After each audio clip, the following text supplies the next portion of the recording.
Good afternoon. My name is Dilly MacFarlane, and welcome once again to the Alumni Special. Today my guest is Dr. David Monaghan, who's going to be telling us a bit about an undergraduate English conference and a very exciting new book. Hi David, welcome. Hi Dilly. First of all, tell me about the Undergraduate English Conference. Who takes part in this conference? Well, this is the 7th annual conference, and it's for students from all the universities in the Maritimes who choose to attend. And this year we're also hoping to have people from the University of Machias in Maine. So it'll be international this year? Just about, yes. For the first time. That's pretty exciting. Now, apparently the Maine students did go to UNB a couple of years ago. Oh, I see. Yeah. How did the idea get started for an undergraduate English conference? I understand that this is a rather an unusual pastime for undergraduate students. Well, it's unusually serious for them, I guess. Yeah. It did start at the Mount 7 years ago. Two of our students, Kelly Ryan and Janice Morton, really had the idea and got it going. And it was their work almost entirely, I think, helped by other students, that got the first conference off the ground. And then it went so well that the students from other universities felt they'd like to keep it going. And it's finally recycled back to the Mount again. So there has been one every year now for the past 7 years? Yes. Well, so it's quite successful then?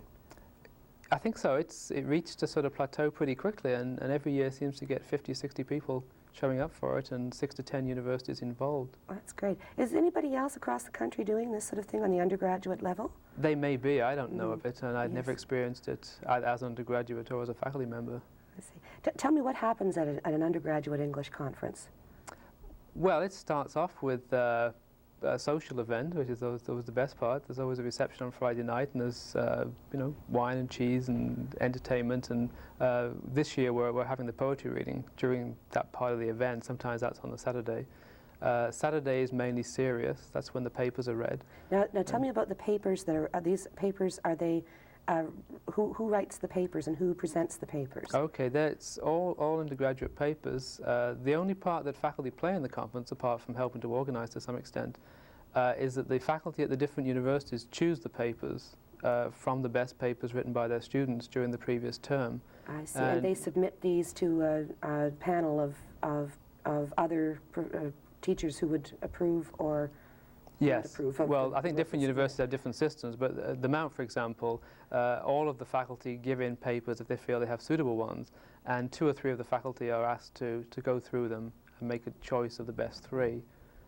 I see. And I think so the student would present the paper and to fellow undergraduates from their own university or from other universities, and then what follows? A discussion? Yes. We try to keep the papers down to 20 minutes each to allow time for discussion. If you ever go to an academic conference of faculty, you find that they talk endlessly through the whole session, and the discussion tends to be kept to a minimum, which I think is very unproductive. But the students are much more responsible about keeping to the time, and there's usually 15 minutes discussion after each paper. Oh, well, that's great. Now, following the presentation of papers, is there something else to follow with this conference, for instance? Do you have something, another social event? Yes, well, of course during the day there are coffee breaks and lunch and so on, but there's always a banquet in the evening. And we're hoping, since it's Halifax this year, that students will go on to some night spot after that. Oh, I'm sure that they probably won't need too much encouragement, yeah. David, tell me about the first undergraduate conference. You mentioned Kelly Ryan and Janice Morton, who are alumni now, but as students then, were they part of a group of English students that showed this initiative? Oh, yeah, we had, I think, a very active English society at that time, and they were very much the leaders of it, but a lot of people joined in, and it kept a lot of momentum after they left. I'm grinning thinking about the English Society, because I happen to know, the viewers aren't quite as aware of the infamy of this particular group, but could you tell me some of the activities that they've been known to generate on campus and some of the... Well, I mean, you would know better than me as well, the more infamous ex-members. Oh, the things they would do. Well, the Oscar Wilde Memorial Croquet Tournament, were you at that? Yes, indeed. Oh, no, in fact, I couldn't go to that one, but I saw photographs of it. Playing croquet up on the Mother House Hill, and it seemed like about 20 below zero, but we were helped out by cheap champagne. And this was in Victorian... Oh, in Victorian costume with tea and champagne and little sandwiches with the crust cut off. Yes. And a very serious game of croquet at the end. You did? In spite of it all? Oh, yes. So there was definitely a dog-eat-dog atmosphere to the game. Who came out on top, faculty or students? Oh, faculty, of course. Yeah, naturally, yes. Yes, Professor Morgenstern was first. There's a certain amount of cheating. What were other events? So roller skating in the halls? Oh, that was the roller derby. That Yes, the roller derby. We got quite a serious reprimand for that one. I think we were accused of disturbing the serious scholars who were hard at work, and we were larking about with the roller skating through the halls. I think disturbing the serious scholars is a major aim of the English Society. And I guess one of the best annual event, I think, which has continued very successfully, has been the annual banquet. Yes, those have been which great. is a mixture of serious and very silly at the same time. It usually combines the two very well. And each year is a different theme. I mean, you've been to a number of them. Yes. The first one that I attended was the 17th century That was banquet. the first one. Yeah, yes. and it's sort of very elegant potluck supper is what it amounts to, isn't it, David? Yes. The guests are invited to bring a dish that is a part of a menu that is usually researched most meticulously by Dr. Peter Schwenger, and there shouldn't be an avocado out of place or an olive or a pheasant feather that's not the way it's supposed to be. And people come in costume, and I remember the 20s banquet as being a great success. And particularly because the martinis to begin with. The martinis. Yes. They went very well. Dr. Yes. Morgenstern at the helm, and the Roman banquet, or which was a takeoff on the Satyricon, basically, and the Feast of Trimalchio was. That's right. Yes. You should remember. Yes. You rather enjoyed your role that evening, as I recall. I remember that very well. Presiding over the roast suckling pig, which turned out to be a 100-pound mother pig that was stuffed with rice. It was a lot of fun. The wonderful pig. So the students really do most of the work for the banquet and for the conference itself too. But I've heard it said, and perhaps you could comment on this, that the success of these English Society and other related events like the conference is due to faculty participation. Do you feel that's true? Not ultimately. I think the faculty do help a lot, and Peter Schwenger would just say there's a tremendous amount of work on the banquets over the years and in doing the research and also helping to organize. But what we find is that if the student interest isn't there and the student leadership isn't there, that the society dies for that year, that the faculty can't generate interest where there isn't any. That's right. I think faculty can join in, can help, can certainly encourage students and so on, and sometimes provide expertise. But it's a student society.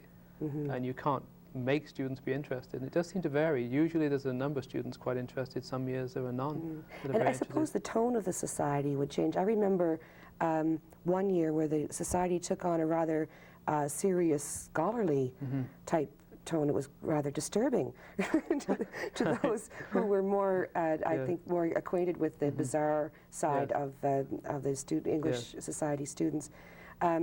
But for this conference, in spite of the wacky behavior of these English Society students, they do perform very well on the academic side.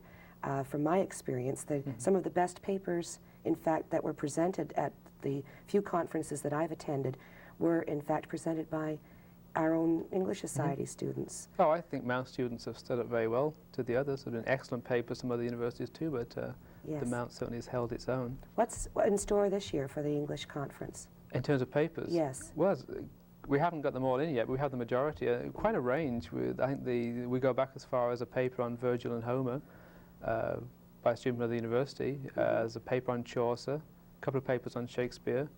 A bit thin in the 18th century. We do have one on sex and the rape of the lock, though, from a Mount student, so we're looking forward to that one. And 19th century novel does very well. The Bronte sisters, people like that. And then, of course, a number of 20th century papers. I can think of one on Conrad, one on Beckett. That sounds great. Yeah, they seem to. What's quite interesting, it may confuse some people, is that students now really seem to be catching on to these new critical methods, postmodernism and postmodernism and so on. Yes. The kind of thing that we old dyed-in-the-wool professors know nothing about. And there are a couple of papers on Joyce's Ulysses from a postmodernist perspective, and they should be, I think, quite challenging. Have you got a nutshell explanation for both me and our viewers of what postmodernism entails? What exactly is postmodernism? You shouldn't ask me that. It's just Dr. Schwenger that.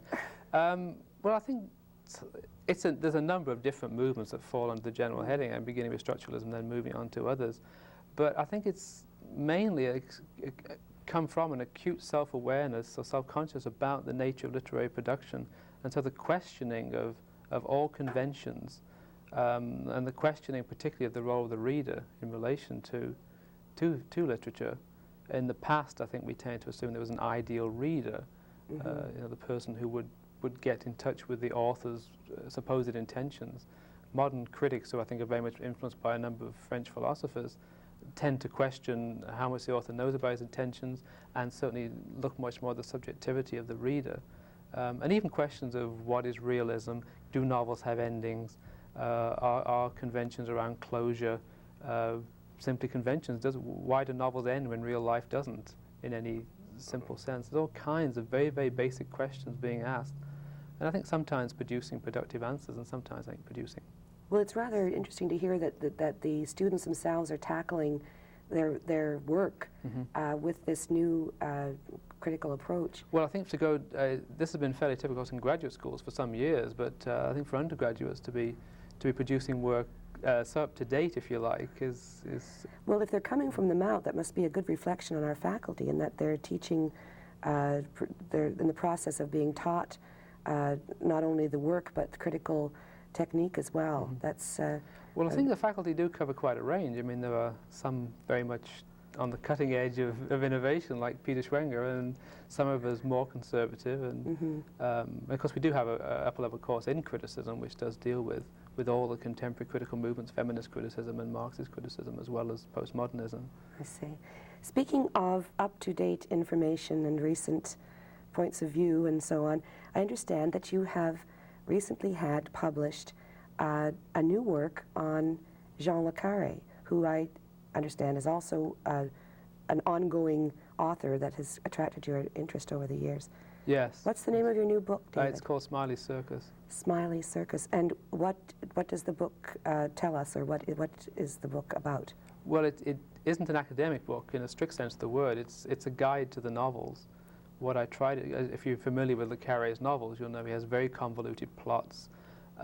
He uses the same characters and institutions from novel to novel, but not in a simple chronological way. We don't begin in the first novel, say in 1960, and move steadily through. So your book is going to help us sort that all out? It's supposed to give you, I guess, the linear story that underlines le Carré's very mixed up chronology. And I find it's a very difficult book to do. How long has it taken you to get it together?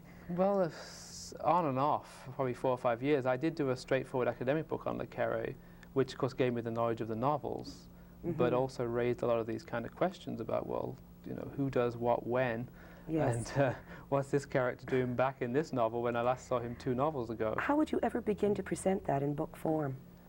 Oh, well, that did cause a lot. I have never written this kind of book before, and it was very difficult to decide how to do it.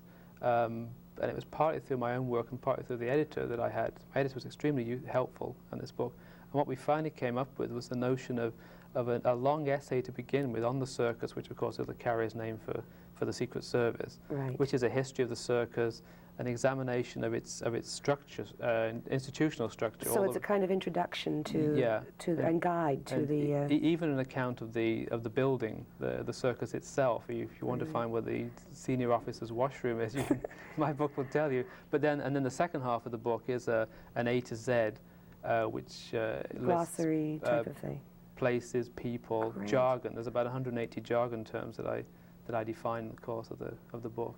David, that sounds exciting. Before we have to go, tell us the name again, Smiley Circus by Dr. David Monaghan, and it's available in Canada through Collins Publishers, yes. And it's $24.95, available in most bookstores. That's right. The dates again of the English conference are February 6th and 7th. Right. And for further information, they can call either the English department or Dilly MacFarlane in the alumni office.